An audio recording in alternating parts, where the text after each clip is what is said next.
Salve, galera! Então vamos dar continuidade, né? Vamos iniciar hoje o primeiro módulo do nosso programa de 6 semanas, né? E para que a gente possa compreender as metodologias, é necessário a gente poder entender o conceito que está por trás da minha filosofia, né? Por que que eu estimulo tanto as pessoas treinarem forte, né? Não treinar fofo, né? Treinar forte. Ou seja, força, né?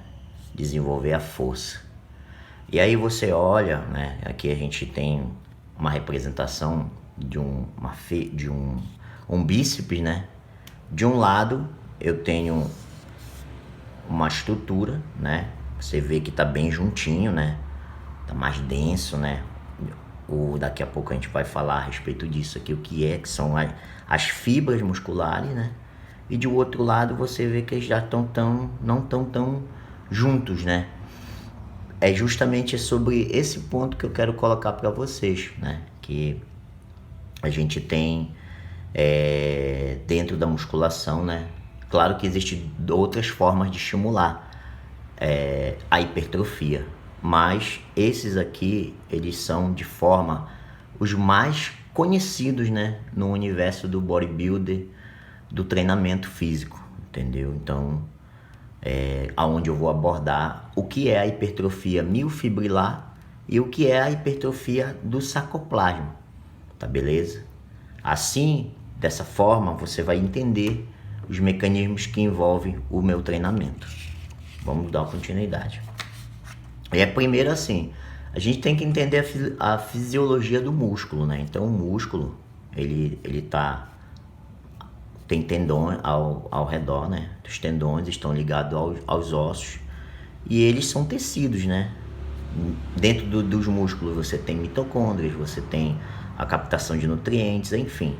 Mas quando você olha a musculatura, né? Eu fiz aqui a representação, um desenho, e aí você tem as miofibrilas, né? Que são espécies de filamentos. Quando alguém faz uma atividade física, ela vai ocorrer microlesões nisso aqui. E aí que entra o conceito. Por que uma determinada hipertrofia eu tenho um resultado mais sólido e a outra nem tanto, né? Que é esse ponto também que a gente vai trabalhar para vocês poderem compreender. E aí vem o nosso conceito primordial, a hipertrofia miofibrilar, aquela que acontece nas miofibrilas, né? Ou seja, você consegue construir músculos mais fortes através do quê? Né? Do exercício livre, né? Do exercício livre com carga, né? Então é aquela questão do músculo tensionado, que ele realmente vai romper, vai criar aquelas microlesões.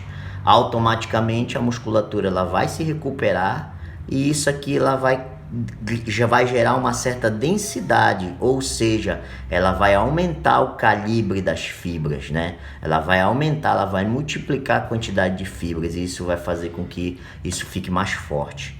Então, ou seja, aumenta o número de miofibrilas, né? Isso faz com que a gente tenha um resultado muito mais sólido, que daqui a pouco vocês vão saber. E aí, a gente tem a outra hipertrofia que dos últimos 10 anos, né? Ela foi muito discutida, principalmente pelos treinadores de fisiculturismo, né? Que é a hipertrofia do sarcoplasmática. É aquela que acontece dentro do sarcoplasma, né? Então, o sarcoplasma ele é uma fonte de energia onde tem um fluido que circula as miofibrilas no músculo e ele contém mitocôndrias, né?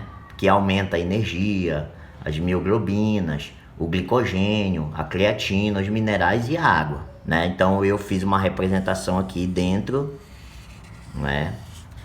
Fazendo esse link aqui, eu fiz uma representação dentro, né? E aí você tem as miofibrilas, que é o que eu acabei de apresentar aqui para vocês. É isso aqui. E automaticamente o que a gente tem? A gente tem uma captação maior de água, de glicogênio, de nutrientes, de minerais, enfim.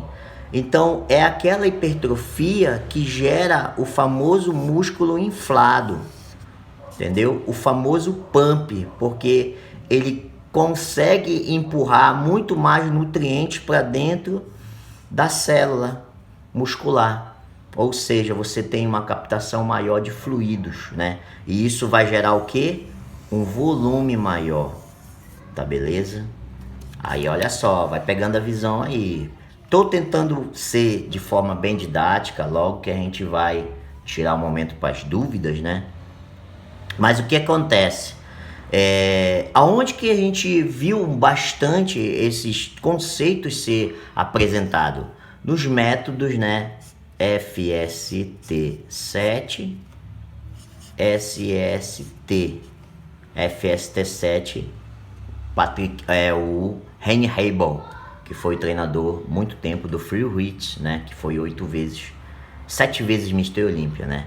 E o SST, que é do Patrick Tuor, que ele estimulava a questão do sarcoplasma, entendeu? Então, ou seja, não existia a questão ali de forma tensional, a sobrecarga era secundária, ela não é uma coisa importante nesse processo. Muita metodologia, diminuição da sobrecarga, muitas técnicas de rest pause, drop set, altas repetições, para quê? Isso fazer com que gere um aumento maior de captação de fluidos, de nutrientes, de minerais, enfim. E isso aqui vai gerando um aumento, né, a curto prazo, né, da musculatura, tá beleza?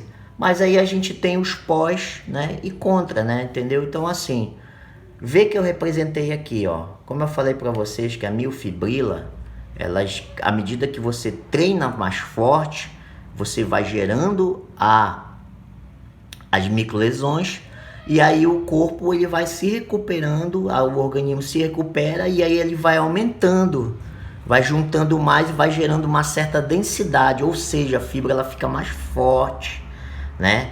Ao contrário da sarcoplasma, estimulou, não tem um impacto tão grande na miofibrila, mas em relação à captação de nutrientes tem maior. Ou seja, na miofibrilar, a sobrecarga ela prevalece, a musculatura você não perde com facilidade, apesar de você ter um tempo maior para você conquistar. Se você tiver algum problema de saúde ou coisa parecida e você precisar parar, você não vai ter nenhum problema em perder essa musculatura que você ganhou. O volume de fibras também, você aumenta o calibre do volume das fibras, entendeu?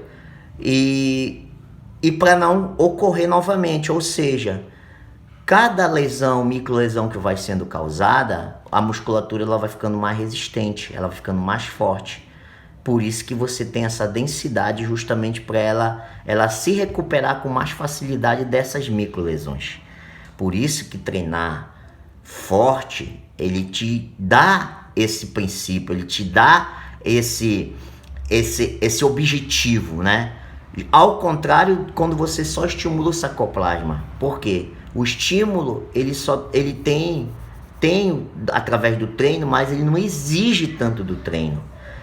Claro que existe um aumento maior de mitocôndrias, né, que está relacionado à captação de energia, aumento dos capilares sanguíneos, da mioglobina, mas só que tem a questão de ser uma coisa a curto prazo, ou seja, você ganha, mas a qualquer situação, se você pegou uma gripe, você deu uma parada, você tirou umas férias, você perde muito rápido, porque, como eu falei, é aquela sensação do músculo inflado.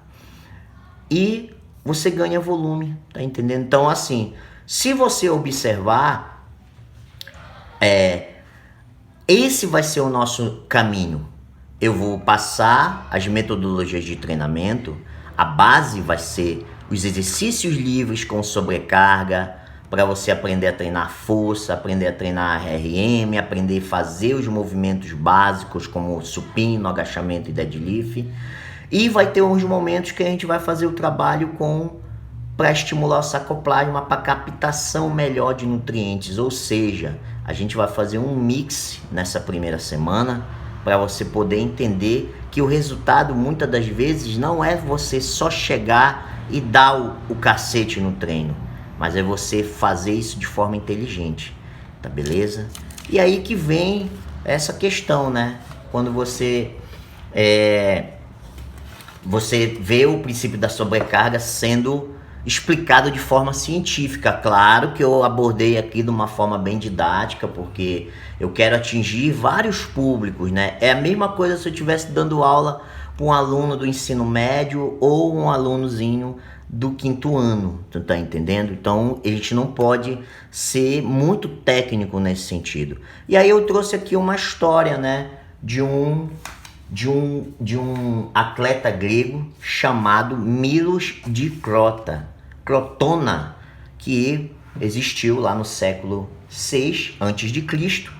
e ele era um cara que ele tinha um treinamento muito peculiar, ou seja, quando ele era menorzinho, ele pegou um bezerro e começou a fazer os exercícios básicos com o bezerro, ou seja, ele colocava o bezerro na sua cabeça, fazia agachamento, levantava o bezerro, enfim, ele realizava todos os exercícios básicos no fundamento dos pilares: empurrar, puxar, agachar e levantar.